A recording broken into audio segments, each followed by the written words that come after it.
দাদা, দল আপনাকে ভরসা করেছে, চাকুলিয়া বিধানসভা থেকে লড়ার জন্য, মানুষের পাশে থাকার জন্য একটা সুযোগ দিয়েছে। কি বলবেন, কতটা খুশি?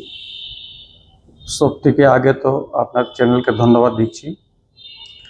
আর এবার সুযোগ দিয়েছে, আমি চেষ্টা করব এবার আমরা জিতবই এখান থেকে। আর যে পরিস্থিতি আছে ওর মধ্যে আমরা এইবার জিতবো, এই সিটটাকে বাইর করব। 79 বছর হয়ে গেছে এখান থেকে কোনো সময় আমাদের বিজেপি সরকার, বিজেপির ক্যান্ডিডেট জিতেনি। আমরা এইবার জিতবো।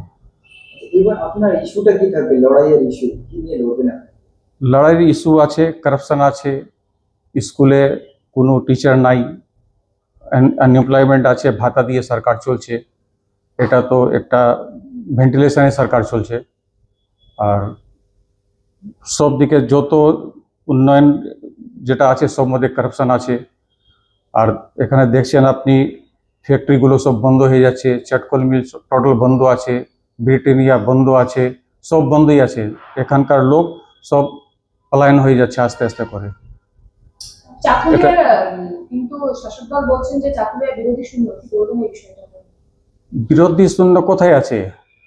নিজেই তো এইবার যে লাস্ট এমপি ইলেকশনে হয়েছে, ও তো নিজেই সেকেন্ড পজিশনে ছিল। বিরোধী চিহ্ন কি কি হিসাবে হয়েছে? বিরোধী চিহ্ন তো নাই এখানে। চাকুলিয়া একটি কলেজের দাবি কিন্তু দীর্ঘদিন থেকে রয়েছে, তৃণমূল বলছে তারা কলেজ করবে। ও তো ভাওতাবাজি করছে, কিছু করবে না ওরা। ওরা শুধু জমিনের নাপ দেখাচ্ছে, লোককে বলছে এখানে এখানে হবে, ওখানে হবে, কিছু হচ্ছে না এখানে। আপনি দেখেন না, উনি তো বলেছে হসপিটাল হবে, হসপিটালে বলছে টাকা চলে এসছে। 8 মাস আগে বলছে টেন্ডার হয়ে গেছে, কিন্তু ওখান থেকে একটা ইট পড়েনি। 3 দিন আগে, 4 দিন আগে বলছে কানকিতে হসপিটালে আবার বলছে শিলান্যাস করেছে। এ